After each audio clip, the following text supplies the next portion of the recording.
Hello welcome. ಎಲ್ಲ ಹೇಗಿದ್ದೀರಾ? ಎಲ್ಲ ಚೆನ್ನಾಗಿದ್ದೀರಾ ಅಂತ ಅಂದ್ಕೊಂಡಿದ್ದೀನಿ. ಇವತ್ತು ನಾನು ಮಾಡ್ತಾ ರೆಸಿಪಿ ಮಾವಿನಕಾಯಿ ತಂಬುಳಿ. ಸಿಂಪಲ್ಲಾಗಿ ಜಲ್ದಿ ಆಗೋ ರೆಸಿಪಿ. ಏನೇನು ಪದಾರ್ಥಗಳು ಬೇಕು ಹೇಳ್ತೀನಿ ಬನ್ನಿ. ಮಾವಿನಕಾಯಿ ತಂಬುಳಿ ಅಂತ ಅನ್ನಲ್ಲ, ಮಾವಿನಕಾಯಿ ತಂಬುಳಿಗೆ ಮಾವಿನಕಾಯಿ ಬೇಕು. ಒಂದು ಮಾವಿನಕಾಯಿ ತಗೊಂಡಿದ್ದೀನಿ, ಮತ್ತು ಒಂದು ಬಟ್ಲು ಕಾಯಿ ತಗೊಂಡಿದ್ದೀನಿ, ಮತ್ತು ಮೊಸರು ತಗೊಂಡಿದ್ದೀನಿ. ಅದನ್ನು ಮಜ್ಜಿಗೆ ಮಾಡ್ಕೊಳ್ಳೋಣ. ಮತ್ತು ಒಗ್ಗರಣೆಗೆ ಎಣ್ಣೆ ಬೇಕು, ಅರಶಿನದ ಪುಡಿ, ಜೀರಿಗೆ ಮತ್ತು ಸಾಸಿವೆ, ಒಣಮೆಣ್ಸಿಕಾಯಿ, ಹಸಿಮೆಣ್ಸಿಕಾಯಿ. ಒಣಮೆಣ್ಸಿಕಾಯಿ ಮತ್ತು ಕರಿಬೇವಿನ ಸೊಪ್ಪು, ಸಾಸಿವೆ, ಜೀರಿಗೆ ಒಗ್ಗರಣೆಗೆ. ರುಬ್ಲಿಕ್ಕೆ ಅರಶಿನದ ಪುಡಿ, ಹಸಿಮೆಣ್ಸಿಕಾಯಿ, ಕಾಯಿ, ಮಾವಿನಕಾಯಿ ಇಷ್ಟು ಹಾಕೊಂಡು ರುಬ್ಕೊಳ್ಳೋಣ. ಮಾವಿನಕಾಯಿ ಹೆಚ್ಕೊಬರೋಣ. ಈಗ ನೋಡಿ, ಮಾವಿನಕಾಯಿ ಹೆಚ್ಕೊತಾ ಇದ್ದೀನಿ. ಈಗ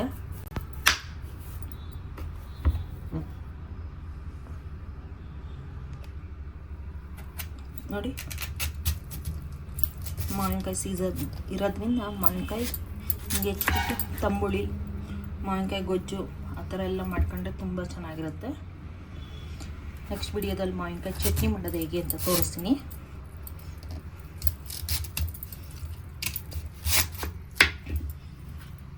ನೋಡಿ, ಇಷ್ಟೇ ಸಾಕು ತಂಬುಳಿಗೆ. ಸಿಪ್ಪೆ ಸಮೇತನಾರು ಹಾಕ್ಕೋಬೋದು, ಸಿಪ್ಪೆ ತೆಗ್ದಾರು ಹಾಕ್ಕೋಬೋದು. ಸಿಪ್ಪೆ ಇದ್ದರೆ ಒಗ್ರಾಗುತ್ತೆ ಅಂತಾರೆ ಕೆಲವರು, ಹಾಗಾಗಿ ಸಿಪ್ಪೆ ತೆಗೆದು ಹಾಕ್ಕೊಳ್ಳಿ. ಇಲ್ಲ ಬೇಕು ಅಂದರೆ ಹಂಗೆ ಸಿಪ್ಪೆ ನೋಡಿ ಈ ರೀತಿ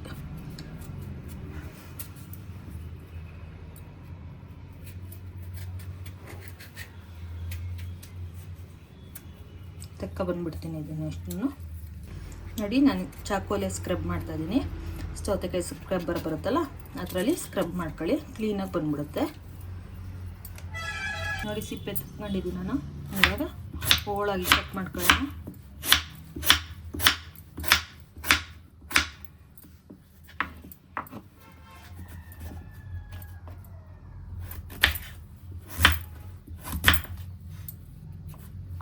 ಮಾವಿನಕಾಯಿ ಹೆಚ್ಚುತ್ತಾ ಇದ್ರೇ ಬಾಯಲ್ಲಿ ನೀರು ಬರುತ್ತೆ, ಅಷ್ಟು ಚೆನ್ನಾಗಿರುತ್ತೆ ಇದು ಮಾವಿನಕಾಯಿ ತಂಬುಳಿ.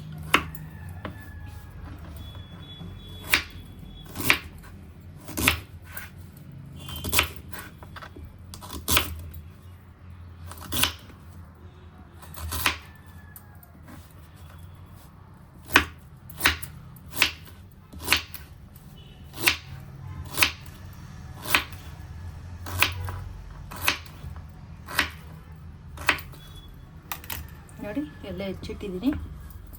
ಮಿಕ್ಸಿಗೆ ಹಾಕೋಣ. ಈಗ ನೋಡಿ, ಮಾವಿನಕಾಯಿ ಹೆಚ್ಚಿದ್ದೀನಲ್ಲ, ಅದನ್ನೆಲ್ಲ ಮಿಕ್ಸಿ ಜಾರಿಗೆ ಹಾಕೋಣ. ನೋಡಿ, ಅರಶಿನದ ಪುಡಿ 1/4 ಸ್ಪೂನ್ ಅಷ್ಟು, ಜೀರಿಗೆ 3/4 ಸ್ಪೂನ್ ಅಷ್ಟು, ಒಗ್ಗರಣೆಗೆ ಒಂಚೂರು,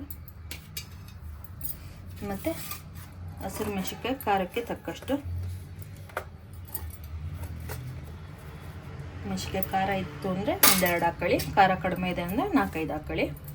ನೋಡಿ, ತೆಂಗಿನಕಾಯಿ ತುರಿ ಒಂದು ಅರ್ಧ ಬೌಲಷ್ಟು ಹಾಕ್ಕೊತಿದ್ದೀನಿ ನಾನು. ನೋಡಿ, ಅರ್ಧ ಬೌಲಷ್ಟು ಹಾಕ್ಕೊಂಡಿದ್ದೀನಿ ನಾನೀಗ.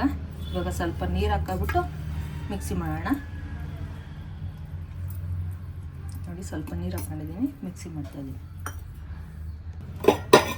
ನೋಡಿ, ರುಬ್ಕೊಂಬಂದಿದ್ದೀನಿ. ಈಗ ಇದಕ್ಕೊಂದು ಪದಾರ್ಥ ಹಾಕಿಲ್ಲ, ಹಂಗೆ ರುಬ್ಬಿದ್ದೀನಿ. ಏನು ಅಂದರೆ ಉಪ್ಪು ಹಾಕಿಲ್ಲ, ಉಪ್ಪು ಹಾಕ್ಬಿಟ್ಟು ರುಬ್ಸಿದ್ದೀನಿ. ನೋಡಿ, ರುಚಿಗೆ ತಕ್ಕಷ್ಟು ಉಪ್ಪು ಹಾಕ್ಕೊಂಡು ಇನ್ನೊಂದು ಸತಿ ಮಿಕ್ಸಿ ಮಾಡ್ಕೊಬರ್ತೀನಿ. ನೋಡಿ, ರುಬ್ಕೊಬಂದಿದ್ದೀನಿ, ಆಗಿದೆ ರುಬ್ಬಿದ್ದು. ಇವಾಗ ಮೊಸರು ಇಟ್ಕೊಂಡಿದ್ನಲ್ಲ, ಮೊಸರನ್ನ ನೋಡಿ, ಮೊಸರನ್ನ ಮಜ್ಜಿಗೆ ಮಾಡ್ಕೊಳ್ಳೋಣಂತೆ. ಫಸ್ಟು ಬೀಟ್ ಮಾಡ್ಕೊಳ್ಳೋಣಂತೆ, ಆಮೇಲೆ ನೀರು ಹಾಕೋಣ.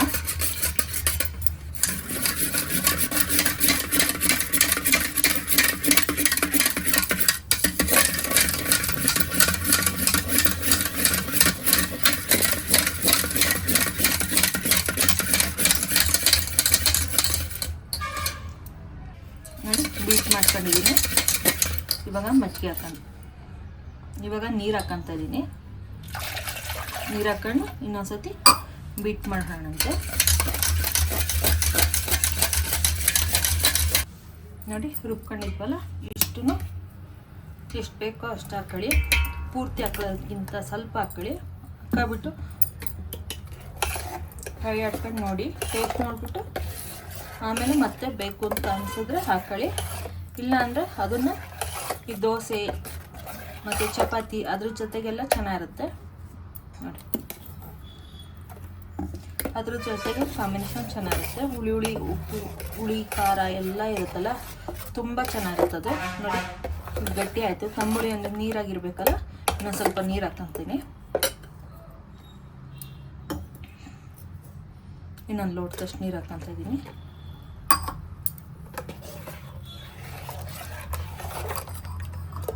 ನೋಡಿ ಆಗಿದೆ. ಇವಾಗ ಒಗ್ಗರಣೆ ಕೊಡೋಣ. ನೋಡಿ ಒಗ್ಗರಣೆ ಹಾಕಕ್ಕೆ ಒಗ್ಗರಣೆ ಬಾಣಲಿ ಇಟ್ಟಿದ್ದೀನಿ. 2 ರಿಂದ 3 ಸ್ಪೂನ್ ಎಣ್ಣೆ ಹಾಕೋಣ.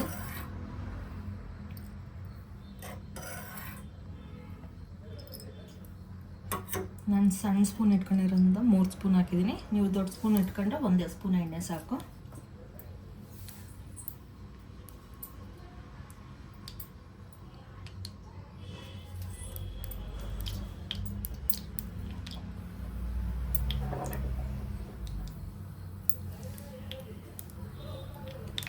ಲೈಕ್ ಮಾಡಿ, ಶೇರ್ ಮಾಡಿ, ಸಬ್ಸ್ಕ್ರೈಬ್ ಮಾಡಿ, ಬೆಲ್ ಐಕಾನನ್ನು ಒತ್ತಿ ನೋಟಿಫಿಕೇಶನ್ ಬರುತ್ತೆ.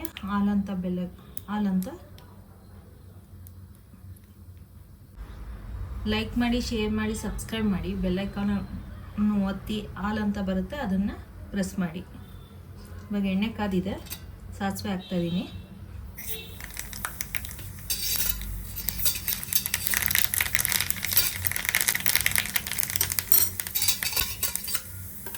ಸಾಸಿವೆ ಚೀಟಪಟ ಅಂದಿದೆ ನೋಡಿ.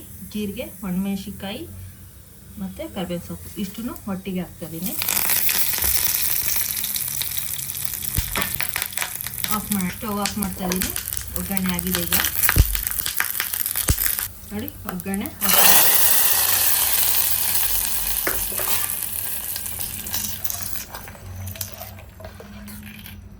ನಮ್ಮ ಮಾವಿನಕಾಯಿ ತಂಬುಳಿ ರೆಡಿ ನೋಡಿ. ತಂಬುಳಿ ರೆಡಿಯಾಗಿದೆ. ಈಗ ಇವಾಗ ಅನ್ನನೂ ಆಗಿದೆ. ಅನ್ನಕ್ಕೆ ಹಾಕಬಿಟ್ಟು ಹೇಗೆ ಬಂತು ಅಂತ ಟೇಸ್ಟ್ ಮಾಡಿ ಹೇಳ್ತೀನಿ. ಮಾವಿನಕಾಯಿ ತಂಬುಳಿ ನೀವು ಮಾಡ್ಕೊಂಡು ತಿಂದು ನಿಮ್ಮ ಮನೆಯವ್ರಿಗೂ ಮಾಡಿಕೊಡಿ. ಹೇಗೆ ಬಂತು ಅಂತ ಟೇಸ್ಟ್ ಮಾಡಿ ಕಮೆಂಟ್ ಮಾಡಿ. ನೋಡಿ ಬಿಸಿ ಬಿಸಿ ಅನ್ನಕ್ಕೆ ಮಾವಿನಕಾಯಿ ತಂಬುಳಿ ಬಡಿಸ್ಕೊಂಡು ನಾನು ಊಟ ಮಾಡ್ತಾಯಿದ್ದೀನಿ. ಹೇಗೆ ಬಂತು ಅಂತ ಟೇಸ್ಟ್ ಮಾಡ್ತಾಯಿದ್ದೀನಿ. ತುಂಬ ಚೆನ್ನಾಗಿದೆ. ನೀವು ಮಾಡ್ಕೊಂಡು ತಿಂದು ಹೇಗೆ ಬಂತು ಅಂತ ಕಮೆಂಟ್ ಮಾಡಿ. ಇಲ್ಲಿ ನನ್ನ ಮಗ ಇದ್ದಾನೆ, ನನ್ನ ಮಗನಿಗೂ ಟೇಸ್ಟ್ ಮಾಡಿಸ್ತಾಯಿದ್ದೀನಿ. ಅವನು ಹೇಳ್ತಾನೆ ನಿಮ್ಗೆ ಹಂಗೆ.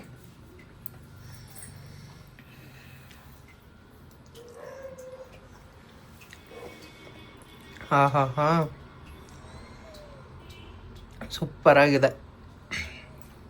ಚಟ್ಪಟ್ ಅಂತ ಆಗೋಗ್ಬಿಡುತ್ತೆ. ತಿಂತಾ ಇದ್ರೆ ಇನ್ನೂ ತಿನ್ನಬೇಕು ಅನಿಸುತ್ತೆ. ಹುಳಿ ಮಜ್ಜಿಗೆ ಅಂತ ಹೇಳಕ್ಕೆ ಹೋಗ್ಬೇಡಿ. ಹುಳಿ ಮಜ್ಜಿಗೆ ಇದ್ದರೆ ಗಿಣಿ ಮೂತಿ ಮಾವಿನಕಾಯಿ ಹಾಕೊಳ್ಳಿ. ಹುಳಿ ಮಜ್ಜಿಗೆ ಇಲ್ಲ, ಮೊಸರು ಸಿಹಿ ಮೊಸರು ಇದೆ ಅಂದರೆ ಹುಳಿ ಮಾವಿನಕಾಯಿ ಹಾಕೊಳ್ಳಿ. ಚೆನ್ನಾಗಿದೆ, ತುಂಬ ಚೆನ್ನಾಗಿದೆ. ನೀವು ಮಾಡ್ಕೊಂಡು ತಿಂದು ಹೇಗೆ ಬಂತು ಅಂತ ಕಮೆಂಟ್ ಮಾಡಿ ನೋಡಿ.